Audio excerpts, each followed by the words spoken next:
Hello दोस्तों, मैं हूं वैभव शर्मा और इंडियन मैपिंग की जो सीरीज चल रही है उसका ये थर्ड लेक्चर है। और थर्ड लेक्चर में हम देखेंगे किसको, जो टेरिटोरियल बॉर्डर है इंडिया का, उस चीज को, और जो इंडिया लैंड बाउंड्री शेयर करती है बाकी कंट्री के साथ, कितनी क्या लैंड बाउंड्री है, मेन लैंड, ये सारी चीजों की मैपिंग करेंगे इस लेक्चर में।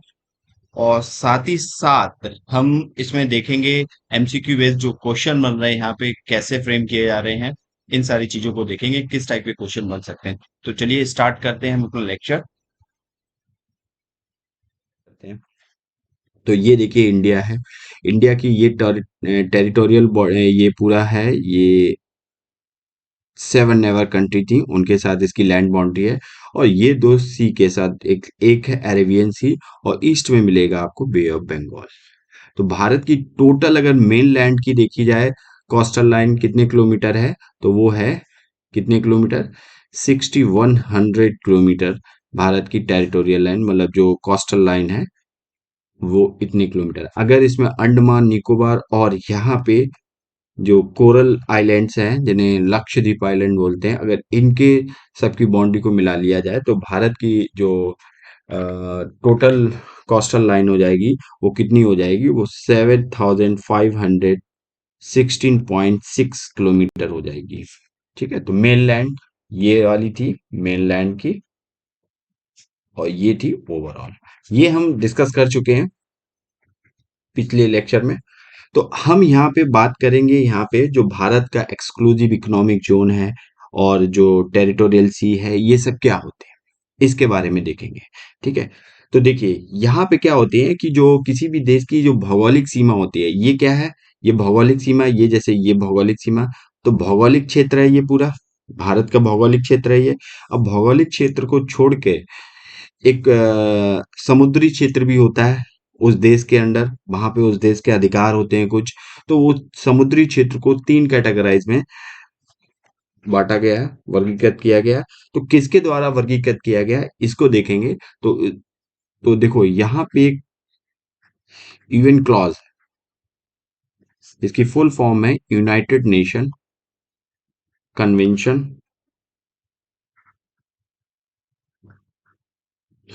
On the Law of the Sea. मतलब ये क्या है, एक यूनाइटेड नेशन की एक एक 1989 82 में एक इंटरनेशनल ट्रेटी थी, एक अंतरराष्ट्रीय अंतरराष्ट्रीय संधि थी। और इस संधि में क्या है, जो समुद्र से लेके जो भी नियम कानून है उनको बनाता है ये यूनाइटेड नेशन का एक संधि था। तो इसका उद्देश्य क्या था, अगर इसका उद्देश्य की बात की जाए तो इसका उद्देश्य ये था, जो भी समुद्र हैं, उद्देश्य जो भी विश्व में, पूरे विश्व में जो भी समुद्र हैं, महासागर हैं, तो उनसे रिलेटेड क्या था, नियामक ढांचा बनाना। नियामक ढांचा बनाने के लिए इसको, इस संधि को किया गया था यूनाइटेड नेशन द्वारा, जिसका नाम था United Nation Convention on the Law of the सी।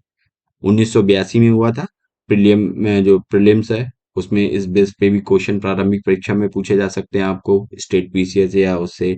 ये अनक्लॉज किससे रिलेटेड है, ठीक है। तो आपकी ये जो समुद्री या महासागर हैं उनमें, उनके लिए नियामक एक ढांचा तैयार करना।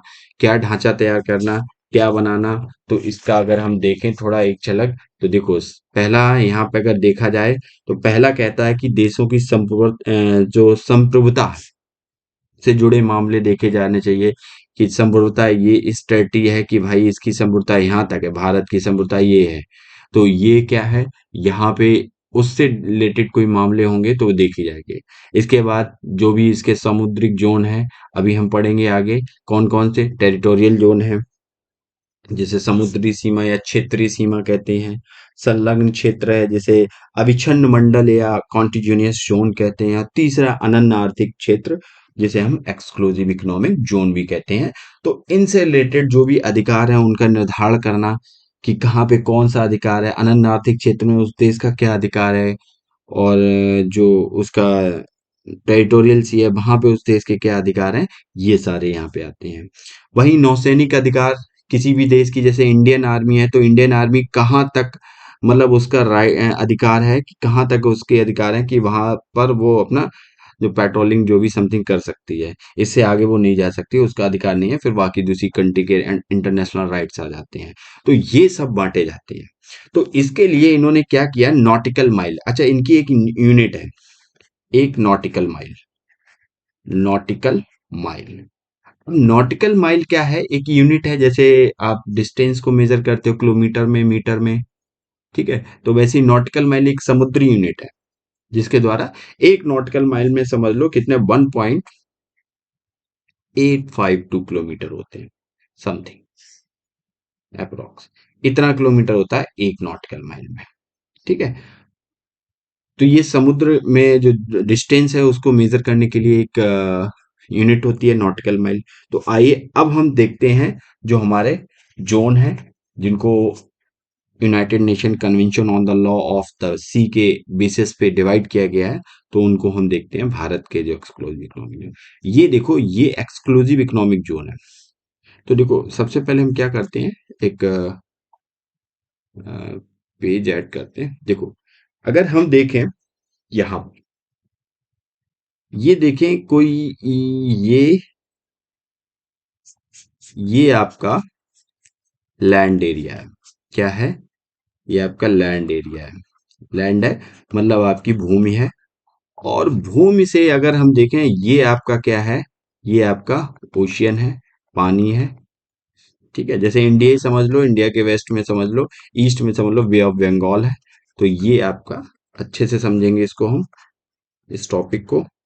और ये हमारा वाटर है पूरा, तो इसे हम कह सकते हैं ओशियन, ठीक है, ये ओशियन हो गया। तो देखो यहाँ पर जिगजैग है, यहाँ पर अगर ये लाइन देखी जाए, इसकी जो कोस्टल लाइन है जिगजैग है, तो यहाँ से भाई डिसाइड करना बहुत मुश्किल हो जाएगा कि यहाँ से नोट मेजर की जाए या यहाँ से मेजर की जाए। तो क्या किया जाता है, जो सबसे हाईएस्ट, जो सबसे आगे पॉइंट होता है, उस पॉइंट से एक सीधी लाइन ड्रॉ करें। तो एक इसको मान लेते हैं हम क्या, ये जो लाइन है इसको हम मान लेते हैं बेस लाइन, जिसको कहते हैं आधार रेखा।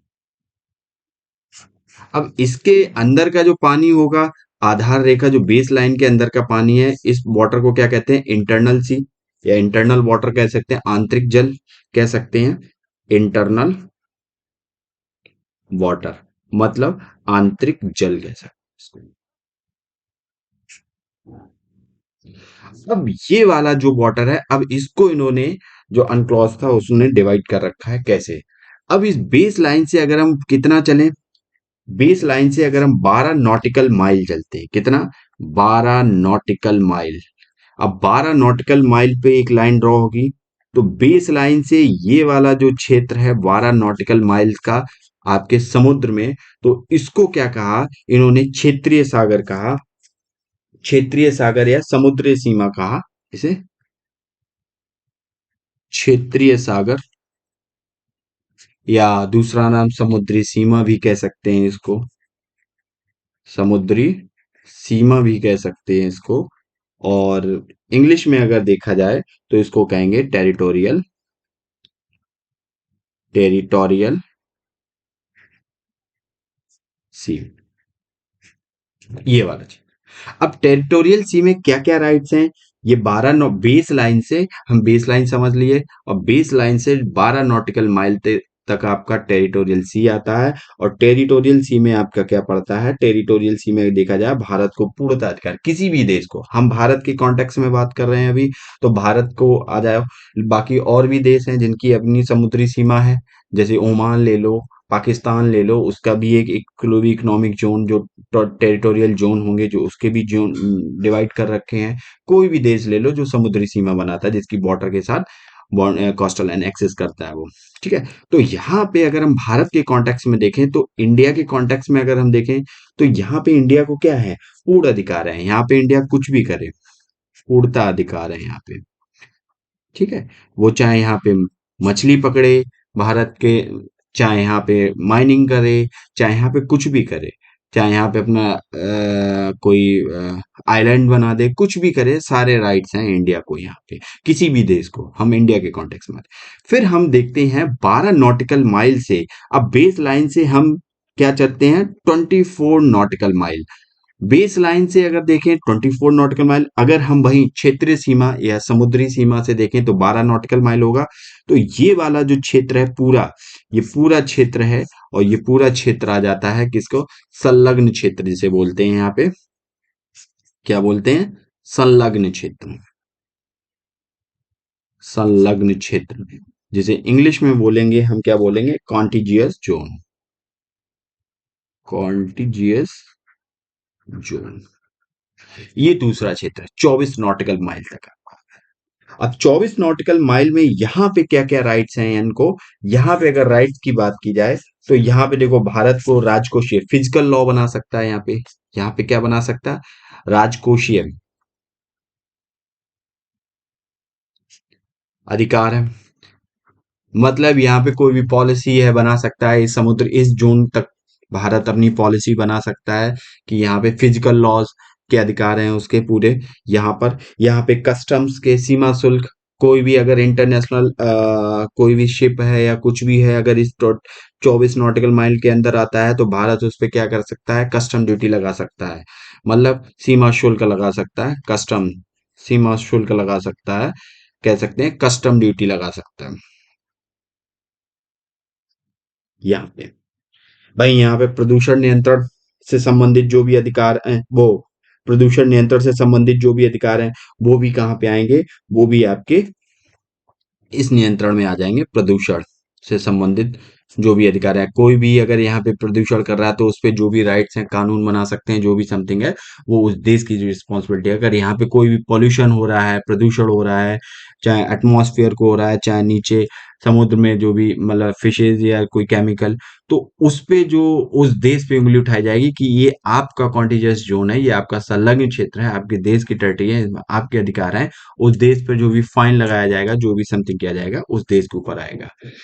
अब इसके बाद यहाँ पे अगर देखा जाए तो चार ही हैं, ओनली 4 एरियाज हैं इट कैन इन्फोर्स लॉ, जहाँ पे लॉ इन्फोर्स किया जा सकता है। एक तो टैक्सेशन लगा सकते हैं, कर लगा सकते हैं, कोई भी शिप आया उस पर टैक्स, जो भी समथिंग आप कर रहे हो वहां पे वो देश टैक्स लगा सकता है।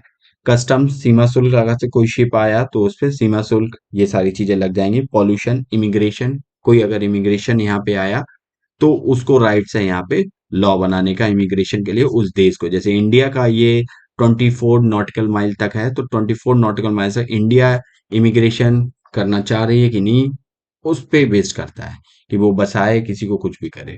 ठीक है। अब तीसरा जो आता है, तीसरा आता है एक्सक्लूसिव इकोनॉमिक जोन। कौन सा आता है, तीसरा। तो बेस लाइन से, अब ये बेस लाइन थी, बेस लाइन से अगर हम 200 नॉटिकल माइल, कितना, 200 नॉटिकल माइल, और अगर हम इससे देखें तो इससे हमारा जो भी समथिंग हुआ 24 घटा दो यहाँ से, तो 176 नॉटिकल माइल हो जाएगा। ठीक है। तो बेस लाइन से, ये थोड़ा याद रखना, लॉजिकल है। कहाँ से पूछता है, बेस लाइन से पूछा गया क्वेश्चन में, या आपसे एक्सक्लूसिव इकोनॉमिक जोन मतलब जो आपको कॉन्टिजेंट जोन से पूछा गया। तो ये सारे जोन आपको यहाँ पे थोड़ा मैपिंग बेस पे रहेंगे। तो नॉटिकल माइल अगर पूछे, 200 नॉटिकल माइल पे आपको पड़ता है सबसे इंपॉर्टेंट एक्सक्लूसिव इकोनॉमिक जोन, जिसे कहते हैं अनन्य आर्थिक क्षेत्र, अनन्य आर्थिक क्षेत्र।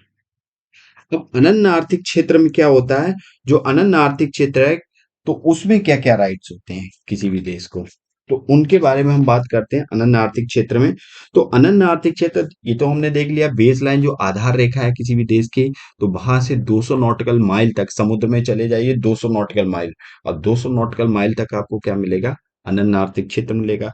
तो अनन्य आर्थिक क्षेत्र में अगर अधिकार देखे जाएं तो अनन्य आर्थिक क्षेत्र में क्या अधिकार है, इस पे हम चर्चा करते हैं। तो यहाँ पे उस देश को कुछ अधिकार दिए गए हैं, जैसे अंतरराष्ट्रीय क्षेत्र में देखें अंतर्गत भारत को, जैसे भारत के कॉन्टेक्स्ट में ही हम बात अभी कर रहे हैं, तो भारत के कॉन्टेक्स्ट में बात करें तो भारत को यहाँ पे क्या है, भारत यहाँ पे संरक्षण कर सकता है, विदोहन कर सकता है किसी भी चीज का। ठीक है। तो अनन्य आर्थिक से क्षेत्र की बात की जाए तो यहाँ पर क्या क्या है, चलिए देखते हैं अनन्य आर्थिक क्षेत्र पे। तो यहाँ पे खनिज संपदा, मतलब 200 नॉटिकल माइल की तटी के अंदर नीचे अगर समुद्र में कोई भी खनिज है, कोई भी मिनरल्स हैं, कुछ भी है, तो उस देश को राइट्स हैं उस पे कि वहां पे ड्रिलिंग करे, अपने मिनरल्स निकाल सकती है, उनको बेच सकती है इंटरनेशनल मार्केट में, कुछ भी कर सकती है। वो मिनरल्स उस देश के होंगे, उस कंट्री के होंगे। जैसे भारत का अगर एक्सक्लूसिव इकोनॉमिक जोन देखा जाए 200 किलोमीटर तक है समुद्र में, तो 200 kilometre, 200 nautical mile, sorry, 200 nautical mile के अंदर जो भी मिनरल्स मिलेंगे समुद्र के नीचे तल में, तो वो सारे मिनरल्स भारत के होंगे। तो भारत उनको ड्रिलिंग करके निकाल सकता है, फिर उनको इंटरनेशनल मार्केट में कहीं भी बेचे, परचेज करे, कुछ भी करे, वो भारत के ऊपर डिपेंड करता है, वो उसकी टेरिटरी में आते हैं। ठीक है, तो यहाँ पे जो भी मिनरल माइनिंग है वो कर सकता है भारत समुद्र में। ठीक है, यहाँ पर सागरीय जल शक्ति, ठीक है, सीधी बात है, सागरीय जल शक्ति है, इंडियन नेवी काम कर सकती है, वहां तक गश्त लगाएगी, सारी चीजें हैं। जो भी वहां पे सागरीय जीव हैं उनका सर्वेक्षण कर सकती है, सर्वेक्षण मतलब वहां पे जांच उनकी, सब कुछ, उनका कंजर्वेशन, विदोहन क्या है, मछली पकड़ सकते हैं, मत्स्य पालन, ये सारी चीजें हैं, मतलब ये सारी चीजें की जा सकती हैं। संरक्षण किया जा सकता है, किसका संरक्षण, जीवों का। तो ये सारी चीजें आपके आते हैं एक्सक्लूसिव इकोनॉमिक जोन में। तटवर्ती देशों को पूर्ण अधिकार होते हैं यहाँ पे, और कोई दूसरा देश यहाँ पे अधिकार नहीं कर सकता। अब दूसरा देश एक्सक्लूसिव इकोनॉमिक जोन में आके, भारत के एक्सक्लूसिव इकोनॉमिक जोन में आके मछली पकड़ ले, नहीं पकड़ सकता है। उसको भारत की नेवी है, उसको अपने अंडर ले लेगी फिर। ठीक है, क्योंकि वो इंडिया के एक्सक्लूसिव इकोनॉमिक जोन में 200 नॉटिकल माइल के अंदर घुसा हुआ है, तो इसलिए इंडिया के टेरिटरी के अंदर कहा जाएगा। तो मछली वहां पे फिशिंग नहीं कर सकती, वो इंटरनेशनल बाउंड्री नहीं है। ठीक है, तो यहाँ पे फिशिंग करने का या कोई माइनिंग, मतलब मिनरल्स को लेके माइनिंग है, ये सारे राइट्स किसके पास होते हैं, उस देश के पास होते हैं जिसके अंडर वो 200 nautical miles exclusive economic zone आता है। तो ये तो हमने जोन्स के बारे में देख लिया। क्या, अब इस एक्सक्लूसिव इकोनॉमिक जोन के बाद जो आता है उसे कहते हैं उच्च सागर। उच्च सागर हाई सी कहते हैं, और उच्च सागर में क्या होता है कि सभी देशों के सारे राइट्स होते हैं। यहाँ पे कोई भी फिशिंग करे आके, अमेरिका वाला आके फिशिंग बे ऑफ बंगाल में करे 200 नॉटिकल माइल के बियॉन्ड, आराम से कर सकता है। ठीक है, उसमें भारत का कोई राइट्स नहीं है। वो चाहे आके वहां पे माइनिंग करे, खनिज निकाले, कुछ भी करे, वो उसके राइट, मतलब इंटरनेशनल वो है, सी क्षेत्र है वो भारत का, उसमें कोई भी अधिकार नहीं है, तो उसे उच्च सागर कहते हैं। तो ये हमने देखे थे। आज हमने भारत की जो जोन थे, किसी भी देश के, भारत के कॉन्टेक्स्ट में देखे, लेकिन किसी भी क्षेत्र के जो जोन है, सामुद्रिक जोन है, प्रादेशिक सीमा से, तो आज हमने उनको देखा अच्छे से। ठीक है, और यहाँ पे एक चीज और देख लो कि भारत का जो एक्सक्लूसिव इकोनॉमिक जोन है 2.02 मिलियन वर्ग किलोमीटर क्षेत्र में फैला पड़ा है। थोड़ा ये कौन, एक फैक्चुअल डेटा है कि ना, 2.02 मिलियन स्क्वायर किलोमीटर में फैला पड़ा है भारत का एक्सक्लूसिव इकोनॉमिक जोन। किसका, इंडिया का। तो इसको देख लेना, अच्छे से देख लेना अपने नोट्स में। तो चलिए, अब हम इस पे बेस्ड एक क्वेश्चन देखते हैं। ये देखो, इंडिया का territorial sea contiguous zone and exclusive economic zone कौन करता है, अनक्लॉज करता है, अनक्लॉज। और ये क्या है, ये यूनाइटेड नेशन की एक संधि थी, उन्होंने की थी 1982 में। अंतरराष्ट्रीय संधि है जिसमें वो समुद्र महासागरों से रिलेटेड जो भी नियामक ढांचा है वो तैयार किया जाता है। तो चलिए, अब क्वेश्चन यहाँ पे ये आता है एमसीक्यू हमारा, in which of the following consider as exclusive economic zone. अनन्य आर्थिक क्षेत्र के बारे में बात की गई। यहाँ पे किसके बारे में बात की गई, अनन्य आर्थिक क्षेत्र के बारे में बात की गई कि अनन्य आर्थिक क्षेत्र, इनमें से चार ऑप्शन दिए गए, बचानिए कौन सा अनन्य आर्थिक क्षेत्र है। तो ये सारे कहाँ है, बेस लाइन से हैं, मतलब आधार रेखा से, आपके आधार रेखा हमने देख ली। क्योंकि देखो यहाँ पर क्या है, यहाँ पर डिसाइड करना, जैसे ये देख लो, अब यहाँ पे डिसाइड करना कि टेरिटोरियल जोन कौन सा है, तो इसके लिए हमने बेस लाइन बना रखी है। अब ये बेस लाइन के अंदर जो भी आएगा वो इंटरनल से वाटर कहलाएगा उस देश का। बाकी बेस लाइन से ही तय होता है कि ये कहाँ पे इतना नॉटिकल माइल है। ठीक है, तो यहाँ कह रहा है कि 200 nautical miles from the base line. तो कह रहा है कि ये क्या है, ये एक्सक्लूसिव इकोनॉमिक जोन है किसी भी देश का, या ठीक है। ठीक है, दूसरा कह रहा है कि 24 nautical miles from the base line. ठीक है, तीसरा है 150 nautical miles from base line, और चौथा है 12 nautical miles from base line. तो चलिए वीडियो को पॉज कीजिए, क्वेश्चन को अटेंड कीजिए। अभी हम अच्छे से पढ़ा चुके हैं। तो कितना एक्सक्लूसिव इकोनॉमिक जोन है, 200 nautical miles from the base line. 24 nautical mile from base line, ये कौन सा था, कॉन्टिजियस जोन था, जिसे संलग्न क्षेत्र कहते थे। और 150 नॉटिकल माइल कुछ भी नहीं है। 12 नॉटिकल माइल्स की बात की जाए तो 12 नॉटिकल माइल्स क्या था, हमारा क्षेत्रीय सीमा थी, जिसे हम टेरिटोरियल सी कहते थे। क्या कहते थे, टेरिटोरियल सी कहते थे। ये 12 नॉटिकल माइल बेस लाइन से था।